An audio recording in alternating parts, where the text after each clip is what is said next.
Anybody, anywhere, It's time to take command. The Cardiac Commanders are the Clutch Commanders! With former NFL tight end Logan Paulsen. This pass caught by Paulsen, the tight end. And from 106.7 The Fan, Grant Paulsen.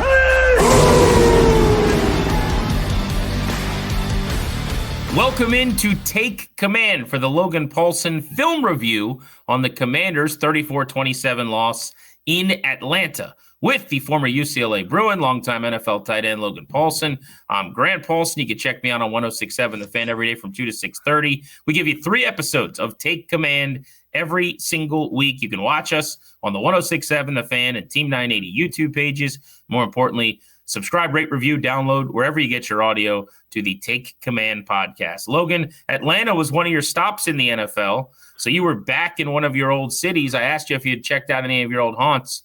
You don't really have any haunts, though. So I guess did you go to the house where you sat in without television, pretzel style, and studied your film? Dude, I will say like that. I know you're doing a little bit of a bit. Like when I was in Atlanta, that was the vibe. I had one chair, one table. It was a folding table that I could watch film at and take notes. There was no TV. It was all off the iPad, and I had an air mattress that I slept on the floor in the living room. It was pretty austere when I was in Atlanta. Like that was you're a maniacal person. Yeah. Let me ask you this. Go ahead. Did you rent a room or did you have a home? Like where So I rented because like I wasn't sure if I was going to bring the family down. So I rented. Austin Hooper had a rental property there that I rented from him, and like it was like basically came down like my wife's like I don't like the schools. I don't like like it just wasn't a good vibe for our kids at the moment. So we decided to stay in, or she decided to stay in Ashburn. So I was like, well, I'm responsible for furnishing this. Like this is what this thing's going to look like. It's going to be pretty minimal. Like have I told you at the time where I stayed in San Francisco? Have I showed you those videos of the place I stayed at in San Fran? Bro, next time I see you, I basically stayed in a hostel in San Francisco, like with like it was a room I could touch both walls. They had basically like taken cardboard and put it up as the divider between me and another room. Like I could hear the person in the other room breathing, and that's where I stayed for about 8 weeks. When I was in San Francisco. I got to show you the video. Next time we're together, I'll show you the video. NFL football, baby. That is incredible. Well, I just like the idea of you. Did you put anything on the walls or pictures? No. Like, I mean, so if we look at this, like, you know how kids go to George Washington's house, like, if I took a field trip and took my kids and said, this is where Uncle Logan lived for an extended period of time, like, we're asking questions, right? Like, you're a suspect in something. I mean, it's just a mattress, an air mattress. You said that's air mattress. Yeah, it was a nice air mattress. It was nice. It was very good. Like one of those ones that's got like the little levels in it, so it gives you some nice back support.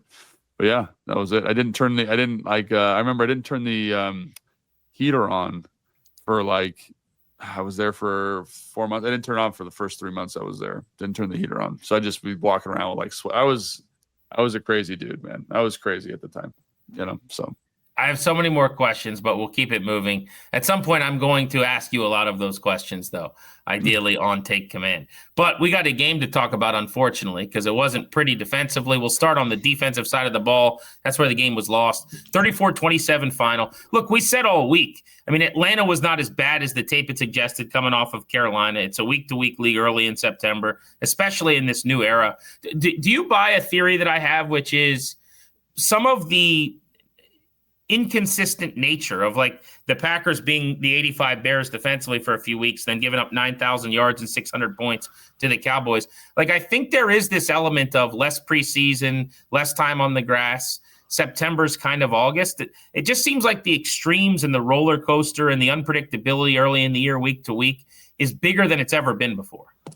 Yeah, and I think coaching's getting better. And so what I mean by that is like in the Green Bay example, I think that's a good one, is like early in the season, they're doing some stuff that's a little bit different. They're really aggressive. They're downhill. They're running some of these Jesse Minter simulated pressure disguised to cover 2 type stuff. And like, you don't really have good answers. You don't really have good tells on who they're bringing. And so the protection packages are a little bit loose.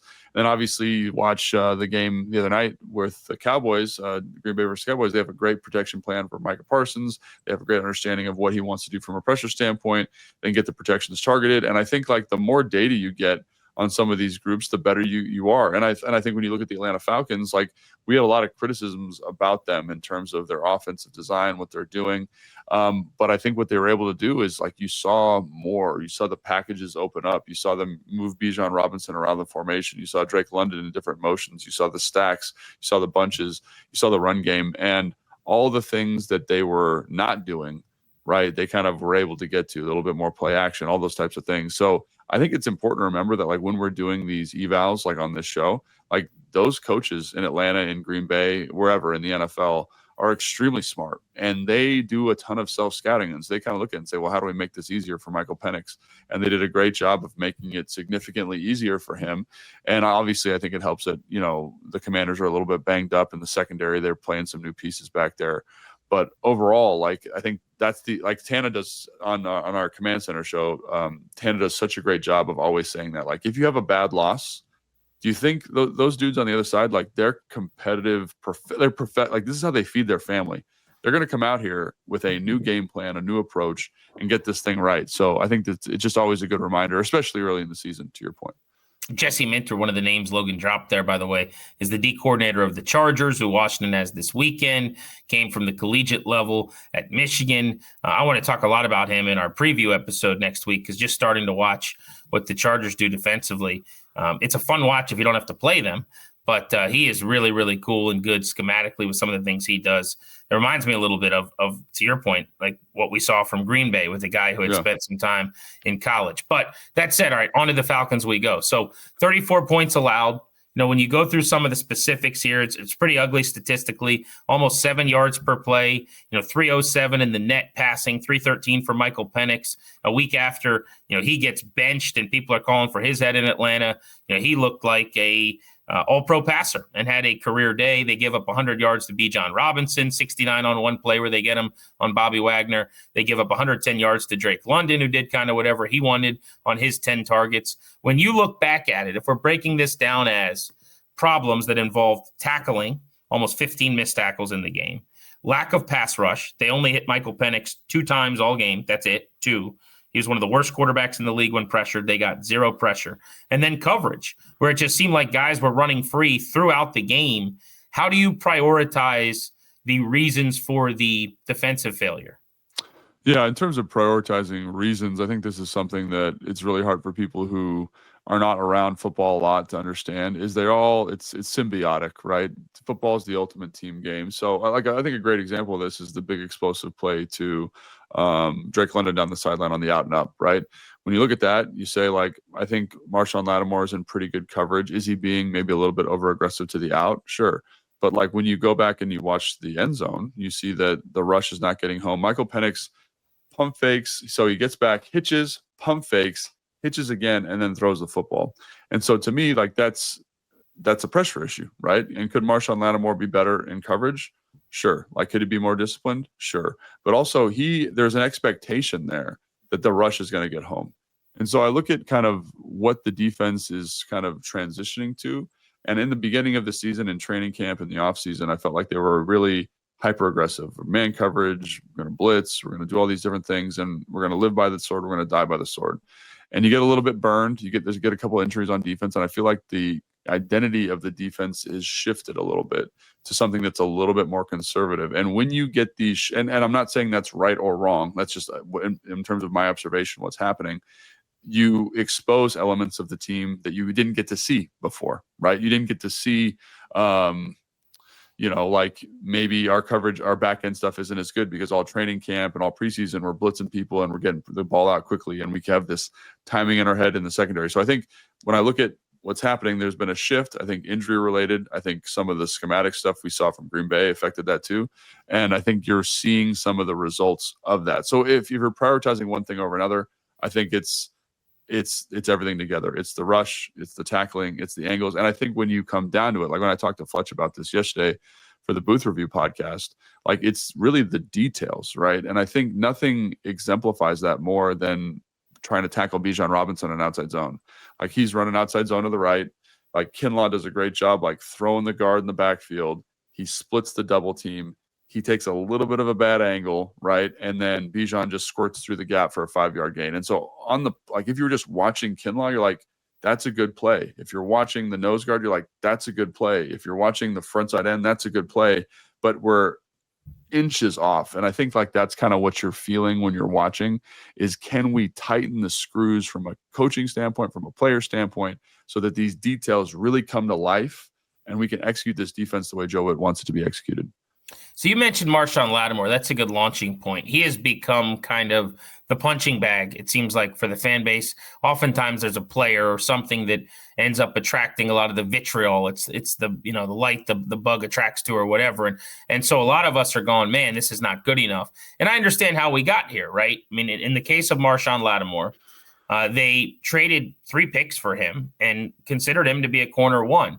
And then they had a chance this offseason to either give him close to $20 million, basically extend him, or to get out of the contract. And rather than going younger and bringing in another corner, there's a lot of guys that were signed that are playing at high levels right now. They doubled down on Marshon Lattimore. And clearly, you know, the start of the season has not been great. But I guess what I want to know from you, like early in the season, maybe it was the Green Bay game when he was getting, you know, roasted. I asked you to watch him. You came back and you said maybe it wasn't as bad as people thought. Some numbers here so far on the season: 20 targets, 11 catches, 173 yards, 9 first downs, 6 penalties, 3 15-plussers. You just talked about one of them.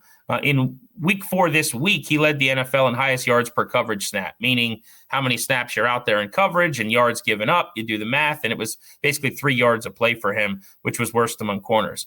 The 43-yard explosive, which may not all be his fault, is a big reason for that. There is some symbiotic elements to this, as you mentioned. But what is your eval here? Because while you're probably right when you say it hasn't been as bad as everyone thinks, I do think when you give a lot up and then you double down and you like, they treat him like a corner one. You know what I mean? And heavy lies the crown a little bit. Like, it hasn't been great. So what are you seeing there? Yeah. So this is something I think that's really, again, like it's one of these things that's fake in the NFL. Like, a true corner one is not a thing unless you're like Patrick Surtain. You know, like the way coverage rules are allocated at the moment in terms of your ability to contact the receiver, it makes it almost impossible to cover receivers, I think. So again, I think there are elements to his game that could be detailed up, but when I see him, like, you know, like with Benjamin St-Juste, just as a point of comparison, because he was kind of the punching bag last year. He's actually playing pretty good for the Chargers now. But when I look at Benjamin St-Juste, there were fundamental deficiencies with how he played the position. He was kind of panicked. He would be very grabby. He didn't trust himself. And when you watch Marshon, I see a guy who this is who he was when he came here, right? And these are the things that you live with him and you die with him, in the sense that he's a physical press corner. Those guys get a ton of PI. Like, you watch Sauce Gardner, for example, in the Monday night game. Like, he's going to get a ton of PIs over the course of his career because that's just how he plays, right? And you can kind of get him out of that to a certain extent, but that's what makes him good. That's his superpower, right? In the same way Richard Sherman was incredibly physical at the line of scrimmage, drew a lot of PIs. Like, that's kind of what you're getting with him, right? The other thing, too, is I think you're getting a guy who's aware of the football. He plays to get interceptions. So in the same way that, like, Trayvon Diggs, as an example, gives up a lot of yardage during the course of his career. I want to say it was like, what was that, 3 years ago, where he led the league in yards given up, but also had a ton of interceptions. Like, that's kind of what you're doing here. This is the risk-reward allocation with a player like this. And so when I watch him move, when I watch his strength, when I watch him tackle, I'm not like, man, this dude's a liability. Like, are there some things he can detail up in terms of work? Sure. But, like, for example, the touchdown, like, that's a zone coverage. It's a great play design. It's designed to break that specific coverage, flat inside release by number 1 to the corner, move him off the spot. We're going to take a sit right over the ball. Drake London gets the strike there. Like, every team runs that coverage. There are probably dozens of touchdowns every week on that exact concept in the red zone. And so I look at it and I don't think like, anyone had an issue with his coverage on that. But I'm saying, yeah. Like, I know some people look at that and they say, oh, that's the issue. So you go through his targets and you're like, again, I just went through them while you were talking about it. There's the deep ball down the field, which we just talked about. Could he be better on? 1,000%. By the way, I think on that, he guessed out, and he should have in some way. Drake London's been targeted 10 and in on 72% of throws or something this year. So, like, there's an element of, I don't think he's running an out and up. And Atlanta did a lot of things differently in this game than they'd done all season, kind of against type. That was one of them. They took next to no shots throughout the season. So you're gambling, you're making a bet, and he bet wrong, so to speak. Yeah, and then there's a couple plays where he's in zone. It's cover 2. He's sitting heavy on the flat. His hips are open. He's playing the technique, at least to my eye, the way that they seem to be coaching it. And the whole point of this choice corner concept in cover 2 is it puts that player in conflict. He's got to make a decision. And there are guys that can do both. They kind of are able to be in between. But that's what when I call CO, when I call choice, I'm trying to put you in conflict. I want you to make the wrong decision. And if the quarterback's good, he can be right 9 out of 10 times on that, which Michael Penix was. So I think, again, is it perfect? No. Is it something that I feel like is terrible? No. And again, he's not playing to his standard. I think you would probably say that same thing based on production. But I look at it and I say to myself, there's nothing, it's not like this deleterious thing. It's just about locking in on some details. And I think physically he can do it. He's got the right mindset. So that's the type of guy. It's the same thing with Josh Connerly. After Josh Connerly got roasted in the Green Bay game, everyone's like, they should bench him. They should sit him down. And look what he's done since then. He's actually played really 2 very solid football games. And I look at this and I kind of say it's the same thing with him. And people say, oh, it's a rookie. It's different. To me, it's the second year in a defense. He's still learning some of the nuance. So I actually like that comp because I brought up on my show with Danny on Monday this idea of to get Connerly going, they basically helped him, honestly. I mean, they have done a lot of things in this dependent sport where play calling has been more on his side and putting an extra tackle over there occasionally. You're allowed to do that you should do that. It's just putting your guys in a good spot. And defensively, maybe they need to consider that with Lattimore. I know you didn't love the term corner 1. I don't mean it as much as the ace of a pitching staff. I get what you're saying. Yeah. He is their number 1 corner. He needs to be. You traded 3 draft picks for him and are paying him the second highest cap number on your team, right?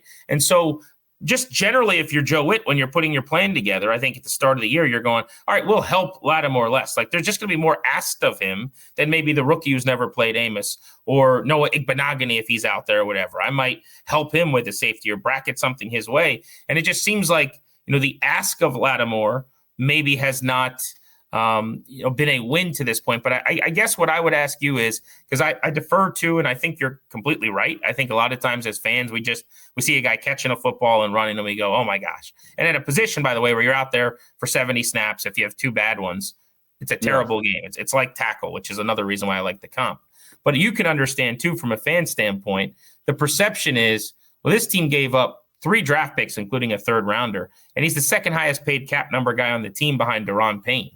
So, when we say, well, it hasn't been great, but it hasn't been terrible, there's a bigger expectation for him where there's a frustration when you're not playing at a really high level.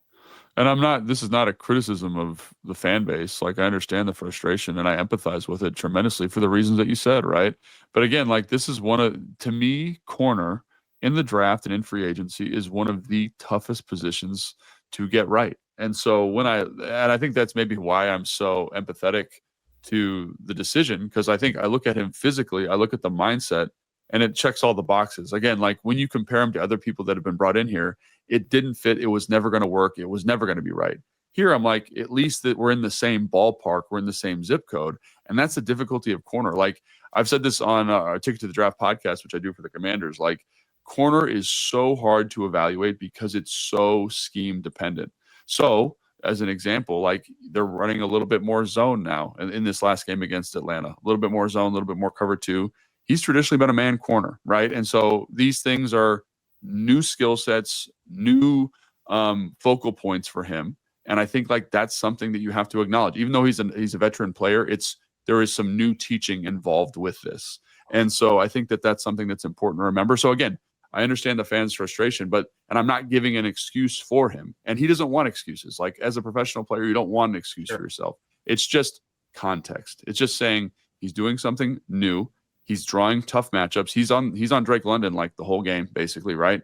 That's a tough matchup. That's your number one receiver. You're going to see more target share when you're on the number 1, right? You're going to get more completions because that's a good football player over there. And so, again, I just say, when I look at him physically, when I look at his positioning, when I look at the way he tackles, when I look at the way he competes, I'm not oh God, we're boned. I'm there's a lot to work with here.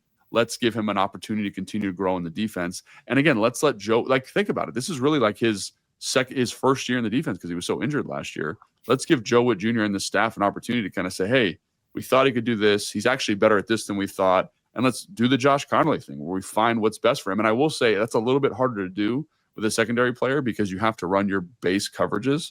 But there are ways. And I think as the season goes on, maybe we can find ways to maximize what he does. Yeah, and I think the context you provide is why people come to Take Command, because there's a lot of shows where you can just point out the plays that didn't go well or the numbers being allowed. But, that filling in the blanks is I think, why people are here. He's Logan Paulsen. I'm Grant Paulsen. I will say, the Drake London matchup is one that I feel like that type of guy is where I would expect Marshawn Lattimore to have a good game. It's like the bigger bodied, less explosive, twitchy, kind of like a plus size tight end, like Mike Evans fight from back in the day. Like that's where I go, okay, I like this matchup for Lattimore more so than, someone who's a little bit shiftier, more diminutive or so did I, to be fair. Yeah. So that was part of, I guess, my frustration a little bit there too. And you're seeing some of the Green Bay things come back that are like plays against him that he can't do a whole lot about. Like they did the same bit where Drake London's out wide. They bring him in motion inside toward the tackle. Then they whip him back out. Now Lattimore's traveling with him and on like a 3rd and 7 or whatever. I think it was a great catch at the end of the game. Lattimore's now out of position with inside leverage and they run this hot out route where he's got no chance. And so like I get that it's not all just like technique or how he's playing, but there's some stuff on tape here that we might see a few more times. I wanted to get to another storyline on the defense if we could, though. So go back to the preview pod, and what I asked you was how does Washington avoid at all costs Bijan Robinson out of the backfield against their linebackers? And Joe Witt, who knows more in his pinky nail than I will ever know about football, knew that if that happened, it was going to be a disaster, and it happened. So I guess my question is not like anti-Joe Witt or angry. It's what did the Falcons do to get that look, and how does Washington try to avoid that? Luckily, you don't have Bijan Robinson on the schedule again, but there's going to be some really talented backs. Yeah, I think, sometimes one of the things, in the pregame show for, our pregame production that we do for the Commanders, the host asked me, Brian Colbert asked me, hey, how do you stop Bijan Robinson? And that is the most confounding thing to me in the league at the moment, is if you have a back that can catch the football the way he catches it and the way he runs routes, I don't know how you stop that guy because it presents so many issues. And so, let's just talk through some of them, for example, right? So when he's in the dot, they're in the pistol, when he's in the dot, how do you cover him? Like, who matches up with him? Usually it's one of the linebackers. They've got some type of bracket on him. If he goes right, the right linebacker will take him. If he goes left, the left linebacker will take him. The other one becomes the plug player, right? So you say, okay, well, we want to play man coverage. So, who do we put in there on him? So you say, oh, well, we should put a corner in there. So are you taking Bobby Wagner or Frankie Louvu out and putting a corner in on 1st and 2nd down to stop the run? That seems silly because they're a run first, heavy run the football outside zone team. You need to be physical, stop the run. Okay, so maybe you say, oh, well, we want a matchup. So we'll put the corner in there for the matchup. We'll put Mike in there for the matchup. Then Bobby or Frankie draws a different matchup. They draw Kyle Pitts. They draw a slot receiver. Like, this is where it becomes impossible to me to say, hey, how do you take him away completely?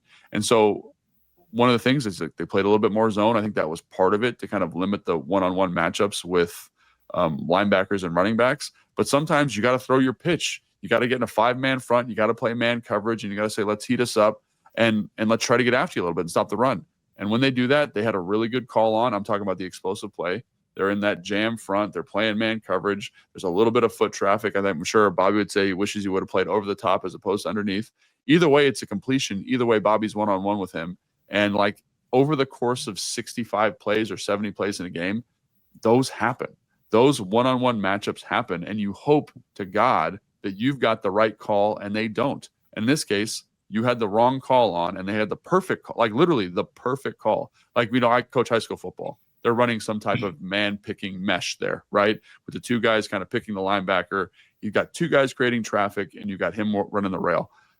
That is the perfect call. I call that call in high school, and it's Kyle Shanahan, Sean McVay, you call that call to pick that guy to get the back one-on-one for those explosive opportunities. So to me, it's like the worst case scenario. And again, when you say it was the wrong call for Washington, what was the call and what would have been better? so basically, if you knew they were going to run that, you'd call some type of zone. You'd call Tampa 2, and then you'd have that bunch. You'd have that flat player right there. He's going to throw that rail, and the corner would just pick it off, and it's dead on arrival, right? But you didn't. You called man, and again, it's not a criticism of the call because this happens all the time. Like Kyle Shanahan, one of the smartest offensive minds in football. He'd make a call, and then in film on Monday, we'd come in and he'd be like, there's no if versus this call, there's no answer versus that blitz. Right. And so that's on me. And that happens. John Harbaugh said this, the Ravens head coach, after the game Sunday, they got worked by the Chiefs and then Lamar got hurt. Like they were talking about a few of the really bad plays on offense. And he's like, look, the call was dead. Like we had a call that gave us no chance. I don't even think he was trying to kill his OC, but he was explaining, like people were saying, why did Lamar do this? And he's like, that was a dead play on arrival. Yeah. There's just times where you call something, they call something, and they won the chess match on that play. Yeah, and so when those happen, you're kind of hoping your player can elevate and just make a tackle. So instead of it being a 75-yard gain, it's a 30-yard gain or whatever it is. It's the same thing like versus like when you're in cover 3 and you run a big out. Like that ball will be completed. You're just hoping that maybe the pressure gets home a little bit quicker, the quarterback makes an errant throw, but like there are certain things versus certain coverage that will be open. And then that play is that route will be open unless you get a Herculean effort from someone in the defense, which as a coach and as a former player and being around good coaches is something that those really good coaches don't expect from their guys because they want to put them in good positions to be successful. So then let me ask you this. Is there a issue, like my perception with the linebacking core? I think Bobby Wagner is the best on the planet at what he does, which is like playing Mike linebacker in a phone booth or even as a moving still, like coming downhill. We saw it a lot as they did some of those delayed blitzes against the Raiders. He had a great game as a pass rusher. He went into the game, I think, the top blitzing linebacker in the league in terms of pressure percentage. Do they have a problem like horizontally running at the linebacking, like at that level? Just Monday, Dan Quinn was asked, I think it was Ben Standig of The Athletic, about the idea of like playing Bobby Wagner on 100% of snaps at this point, as opposed to like more of a, hey, you're really good against the run. You're good in these looks, but maybe against a player like Bijan Robinson, is there someone who can run a little more that might be better suited? What's your thought there about a future Hall of Famer who's like one of the all-time greats, who's still awesome when he's, being asked to do the thing that he's great at? I think my question would be is there a linebacker in the league that could win that matchup? No, but in fairness, there are linebackers that could do a better job running with Bijan Robinson.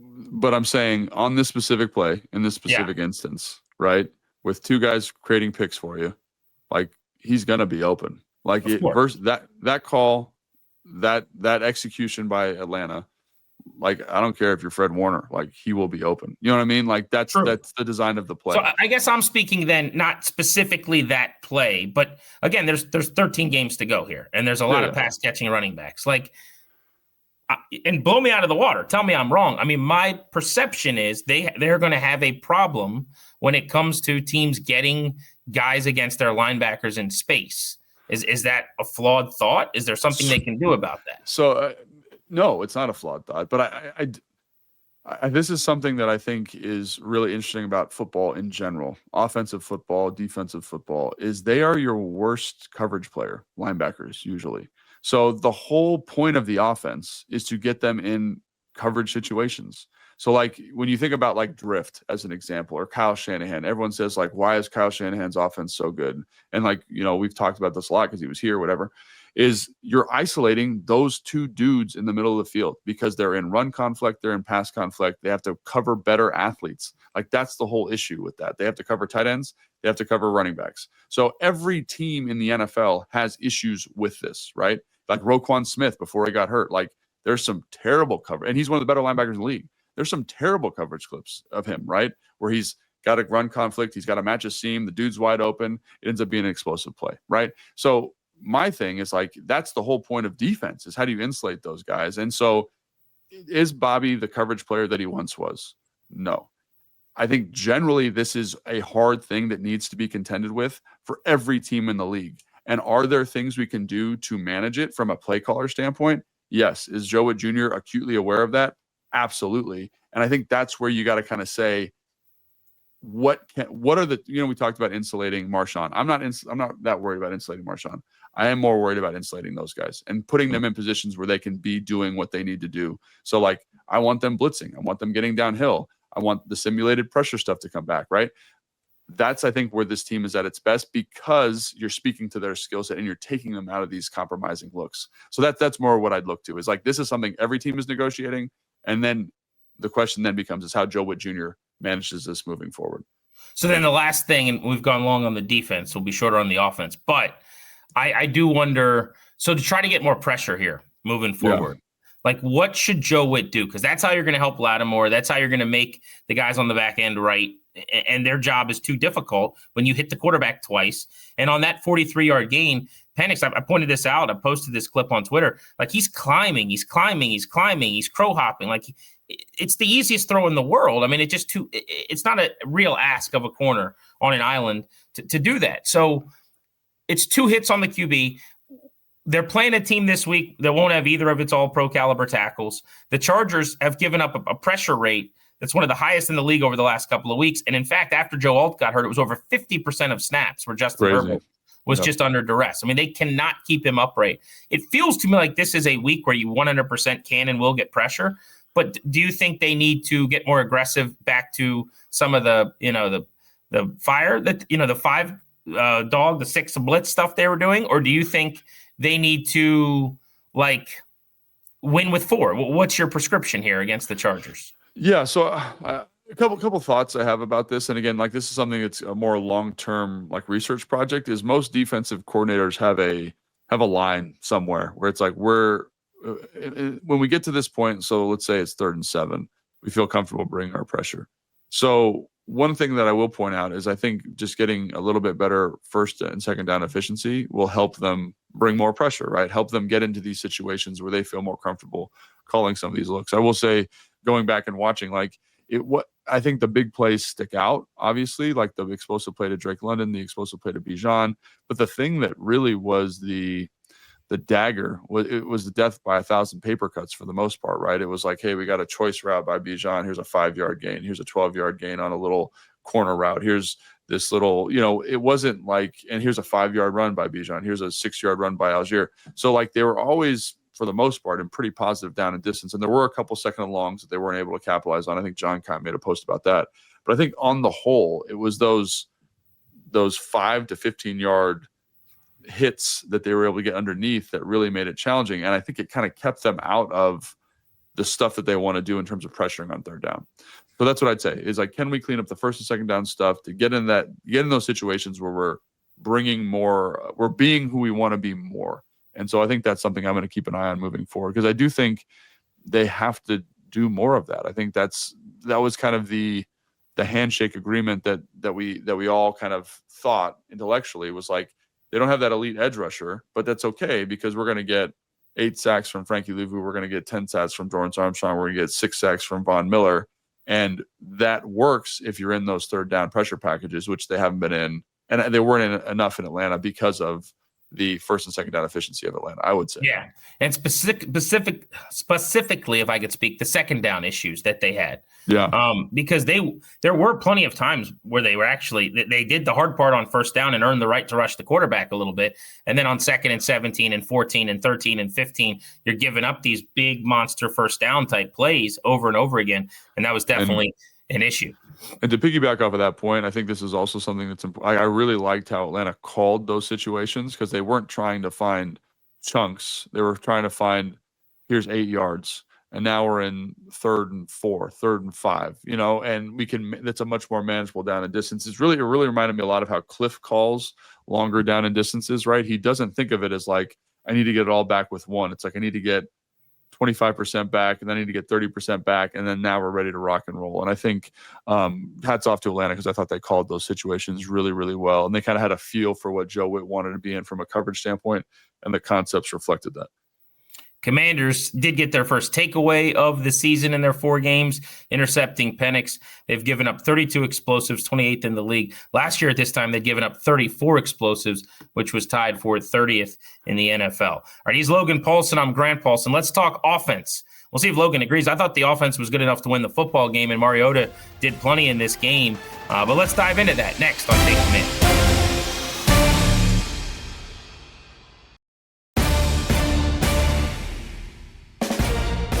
Welcome back to Take Command. He's Logan Paulsen. I'm Grant Paulsen. Let's go to the offensive side of the ball against the Falcons. Logan, fact or fiction here? I'll just start with an opinion and you take it where you want to. I think 27 points and 5.8 per play with a backup quarterback and 2 of your top 3 receivers out, and still an offensive line in flux here where you got 2 guards playing in their second game of the season, and you're blocking tight end. John Bates is on the sideline. I was impressed. I thought, again, they schemed it up well. They ran the ball well. They did some really good things. Mariota played a good enough game to win on the road. I didn't have any big problems offensively. Yeah, me neither. I think, I didn't. I was really impressed, actually, with the way Cliff called the game. I thought you got great execution in the run game. There's something so beautiful about a well-executed run play, like where you get hats on hats, guys are covering people up, the combinations are good. And on that C-Rod run, like, it's perfect. And seeing some of the innovative stuff they did when Bill Krosky merits in the game from a run game standpoint, watching him run is just so fun. And again, like, they tried to throw some pitches that didn't work, they ran that kind of Jeremy McNichols in the red zone type deal. But I like that we're giving different looks, we're trying different things. And I guess if there's one criticism is that just could you be more efficient on third down in terms of possessing the football? But I think you go into the game assuming you're going to get a little bit more support from your defense. And so you're not going to need this Herculean effort. But I did think, like, Mariota did some really good things. I thought there was Debo looked excellent again. And I thought the offensive line, outside of a couple mental mistakes, especially early, maybe I say mental mistakes, but they could have been communication errors as well, played really well. And I think that group's given you everything they got, considering the pieces that they're missing. And I think, again, I don't know what the expectations could be, but I think they kind of were at or exceeded them in this game. Yeah, to start with the 1 for 8 on third down that you referenced, I always look at, okay, what do the down and distance look like there on third? And so it was 3rd and 16. That's a dead play. They had a 3rd and 1 where they got stopped, and then on 4th and 1, they converted. They had a 3rd and 17. Well, that's dead. You get 11, and on 4th down, you got to kick a field goal. So now, 2 of your 3 are 3rd and a mile. Then your 3rd and 8, which was a sack, loss of 6 yards, and a punt. But anything longer than 3rd and 7 is very low percentage. Then in the third quarter, it's a 3rd and 14. Remember, they had dealt with the multiple penalties back to back. So it was 1st and 30. Then it was a 2nd and 14. It was a really good call from Cliff to get half of it back. They're incomplete on 2nd and 14. So now that drive's over, except Mariota rips off 22. So they actually moved the chains there. Then they had a 3rd and 7 after a penalty and another 3rd and 8 before finally a 3rd and 1. So it's mostly 3rd and long. So you're going to have a bad day on third down when that's the case. Running game really quickly, because there are a lot of positives I want to go to. The running game was excellent. Rodriguez 7 for 60, Krosky Merritt 7 for 50. Essentially, you're talking about like 14 for right around 110 yards for those 2 guys. But I guess what I'm interested in is there is this wonder as to when it's going that well, should they run it more? What's your perception there of? I mean, Krosky Merritt's averaging 6 yards per carry this season, like he's playing in the Big 12. Yeah. Rodriguez in this game averaged 8 yards per carry, ripped off a 48er, and neither of them got 8 carries. I know that combined they had 14, which is kind of the threshold you want to get to in this offense. They also didn't run a lot of plays. I mean, they barely got to 50 plays, which I don't think I've ever seen before. It took like their last garbage time drive to get to 50 plays. So the time of possession was a problem. Maybe that's a factor. What's your thought on that logic of, hey, they're running the ball better than we've seen them running the ball in terms of efficiency in years. Let's pile up some carries here. Yeah, I think this is, again, we've had some really interesting kind of philosophical football conversations, the linebacker thing, and then this one here. And what I would say is that people think you run the football to possess the football. I think you possess the football to run the football, if that makes sense. So, totally agree with that. Yeah. So, the third down numbers are going to be more indicative of your running total than anything, I think, right? Because, like, again, when you are a successful offense and you're on a good clip, right, you're going to get more touches. The backs are going to get more opportunities. You're just running more plays. And so that's where, like, the third down thing to me informs this number as well. Because I think if you get a couple more first downs, you extend drives in certain situations, Bill gets more touches, C-Rod gets more touches, McNichols gets more touches. And we've seen with that offensive line, and quite frankly, the whole blocking surface, Ben Sinnott, Colson Yankoff, they've done a great job. Trent Scott, they deserve shout-outs as well because they're a part of this too. Receivers are blocking. Jalen Lane has a great block. Debo Samuel has a great block on that long C-Rod run. But you need to get first downs to run the football. And I think people flip that in their mind because they associate running the football with possessing the football. To me, it's the reverse. So the 1 of 8 on third down is the one that really jumps out to me in terms of saying, hey, if we can get a little bit more efficient here, then we can run the style of offense that I think fans are clamoring for at the moment, where we end up with both those guys around 25 carries, backs, we have 30 runs. Like, you need to get first downs to get that done. So we're now at a point 4 games in where the first thing I do every single Monday is watch all of Ja'Cory Krosky-Merritt's runs. They're pretty sick, aren't they? It is like, that's good watching now. That's good watching. Awesome. Like, I'm sure there are guys that are more fun to watch. Like, you look at a guy like Josh Jacobs, is like teach tape with how he sets things up and hits landmarks and stuff.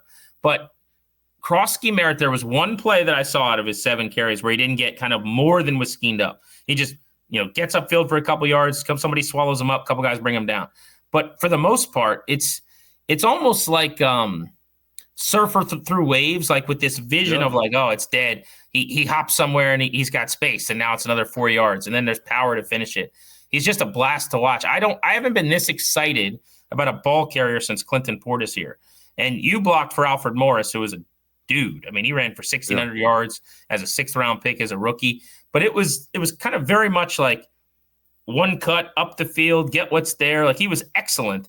This is a very different watch. This is like a volatile is not the right word, but there's something to his game that is like unpredictable, and his vision is incredible. So I know every week I rave about a guy that has like 6 carries for 29 yards or whatever, but when you watch it is really impressive.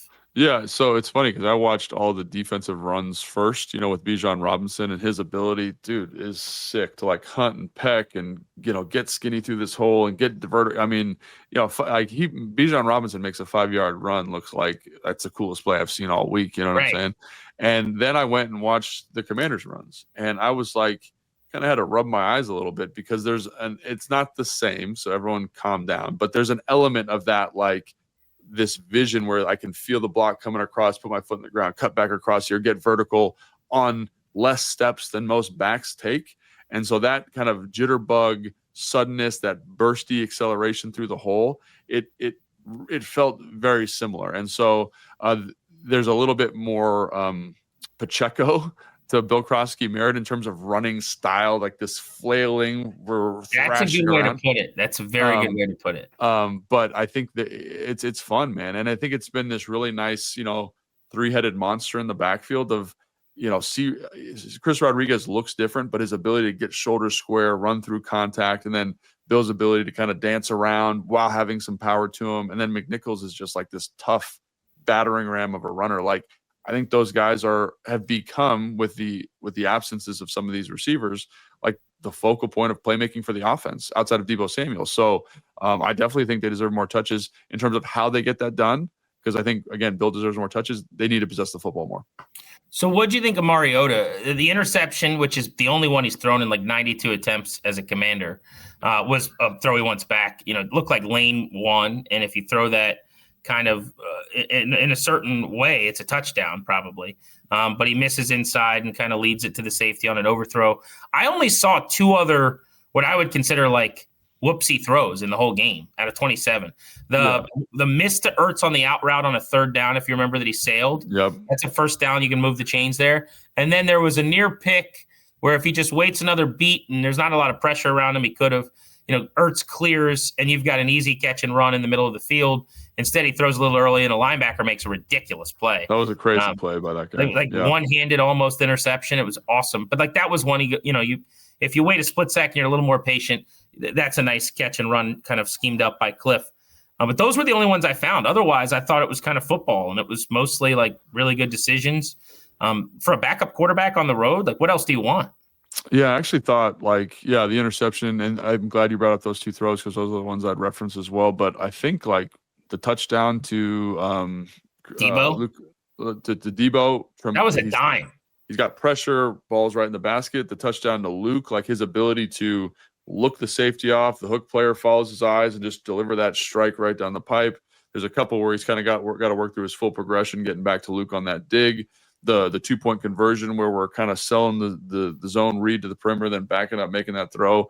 And then even the out on 4th and 1, that little Omaha route, like that spray out that he threw to Debo was sick. Like that route, like Debo, that route is okay.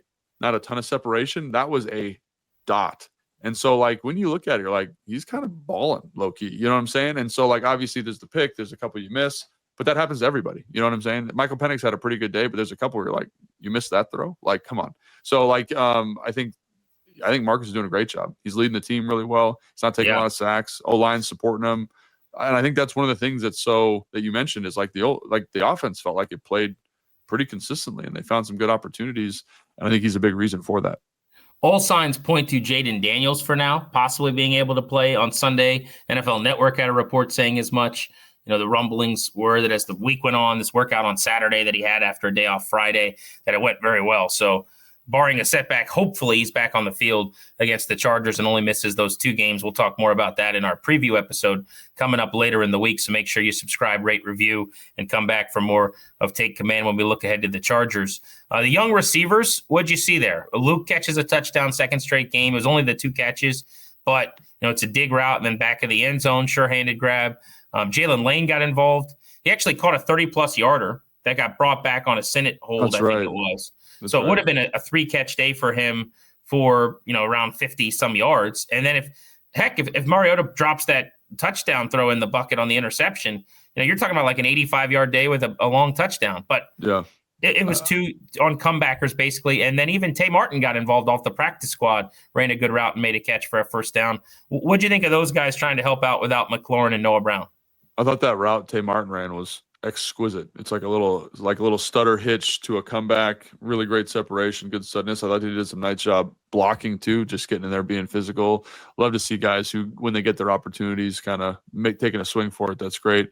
Luke is kind of Luke. You know what I'm saying? He's maturing as a player, but he's going to win on those digs, on those kind of seams. Like it's not going to be like this sudden short area stuff versus man coverage. It's like think zone beating, feel the space. I'm big enough to kind of win off of contact. Like I thought that was good. But again, to get those touches, to get some confidence, I think is great. And then Jalen Lane does have some vertical juice. We saw it on the punt return last week, and I think that's what you're seeing from him. And I think it's just honestly like with Cliff, because you're not expecting to use him. I felt like this early on the offense, you got to kind of figure out what he does well and how best to maximize that speed. Is it gadgety stuff? Is it more short game? Is it down the field? Like, what does that look like? Because I do think that's a skill set you can maximize. And I think it's something that's going to help offset, the lack of Noah Brown and the lack of Terry McLaurin, at least up the next couple of weeks. Because we talked about this on the preview show last week. One of the things this offense can do if they're having a hard time sustaining drives or whatever is just manufacture explosive plays. And so getting a 30-yard chunk to Jalen Lane down the field is a good way to do that because he runs a 4.3 and he's got decent ball skills. So I think he'll be a big part of that offensive success in those down the field shots because of the speed. What do you think of O-line holding up, pass pro? Anybody stand out? I mean, Connerly, it seems like, has gotten a lot more comfortable. I noticed Chris Paul in the run game a few times, just being really physical and pushing people around. What did you see there? Gosh, I mean, I think I put it on my Twitter. I don't know if I've done it yet, but Chris Paul and Laramie Tunsil had the best double team I have seen all year. Like, just absolutely smoked the 4-eye, like smoked him. Like usually it's like, oh, that's a good double team. That's 3 yards off the ball. They were a good 7 yards off the ball, walking this dude into Divine Diablo's lap. And then they got both those guys plus 10. Like I have not seen anything like that in a very, very long time. So I think Chris Paul's done a great job. He gives up the sack early. I felt like that was a communication issue, at least when I was walking the bench afterwards. He was talking to Laramie Tunsil, talking to Tyler Biotish about the better way to get whatever the call was communicated. So I think that was more of a communication thing as opposed to a like a mental error or a physical error. But like, he puts his hands on people, man, and he doesn't look like he's like rolling his hips or he's crazy explosive, but people just crumble under his strength. So he's been fantastic.